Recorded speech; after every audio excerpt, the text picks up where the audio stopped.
So, you're a new writer, you're about to get started on your very first work in progress, but you are a little timid to get started because you don't know some of the danger that lies ahead. We are going to be talking about the pitfalls of writing today on Writing in the Tiny House.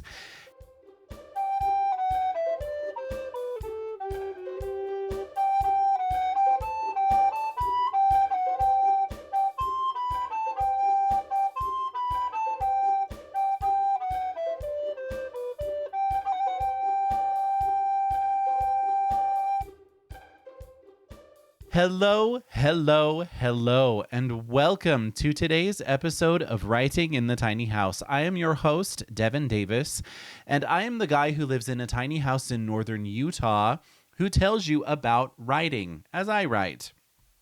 Or as I want to write. Right now, my works in progress are a little bit put on pause due to personal reasons, but I love to share the way that writing works and the way that publishing works and the way that self-publishing works. I have decided to do this next little series because I guess this year we're all about the series of episodes.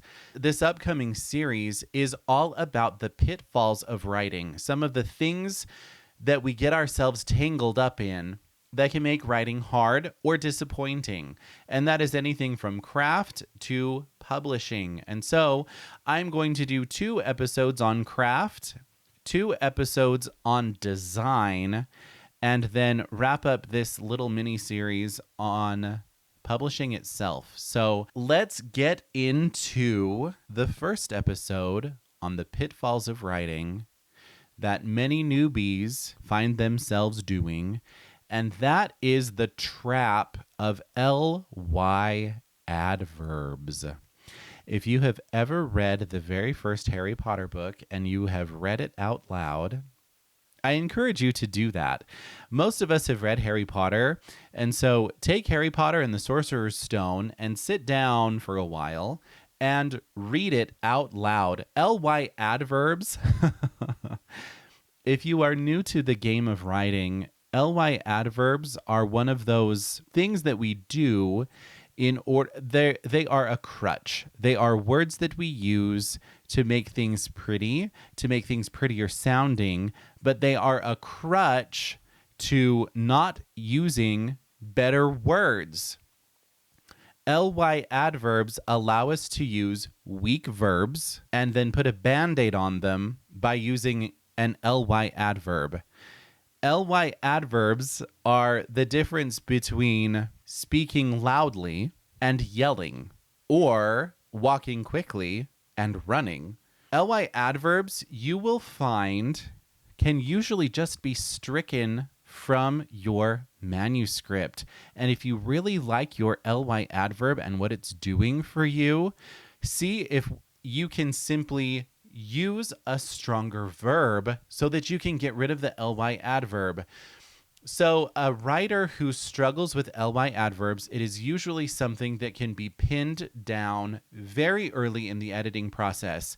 If you send your work to a critique partner or whatever, usually a critique partner can pick up an ly adverb problem within the first 500 words of your manuscript. And if they know what they're doing, they will send it back to you with that type of feedback before having to read the rest of your manuscript. Or if you are early in the drafting process and you haven't finished your work yet, sending your work to do a quick first 5 pages or whatever, first chapter to a critique partner so that you can get feedback like ly adverbs, like passive voice, some different things like this so that you can correct it early in your craft, early in your work in progress, and then address that as you carry on. So, like I said, ly adverbs are the band-aid on a weak verb.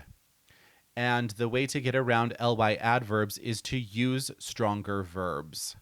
Now, I'm not ever going to say that ly adverbs are off limits, but I might as well. especially if you are new to the game. Ly adverbs are great. They serve a purpose, and using them sparingly is great, but it is better to lean towards not using them at all. And so if you want to just open up your work in progress and do a quick find for ly, it will bring to your attention all of the times that you use ly adverbs. And I'm going to throw in the word very. Very is not an ly adverb, but it is an adverb that can just be removed from your manuscript. I believe it was Mark Twain that said, the way to deal with, or I'm paraphrasing, I'm not quoting this directly, and it may not be from Mark Twain. Don't quote me on any of this, but a great writer once said, and I'm paraphrasing, that an easy way to deal with the word very is to change all of the instances of very to the word damn. And then your editor will remove all of the times you swore in your manuscript, and it's an easy way to get rid of all of it. So very and ly adverbs oftentimes can simply be deleted. If you read your work in progress and you come across all of these ly adverbs, read it again with the ly adverbs simply deleted. Sometimes the fix is easier than you think. Sometimes we don't have to futz around with $10 words or fancy words or consult our thesaurus so that we can still come up with a good verb. Sometimes the verb is okay and the ly adverb can simply be removed. So this was one of the things that I struggled with my first book, As Magic Shifts, which was released, I think, in 2008. And As Magic Shifts took me, I think, 13 months to complete the first draft.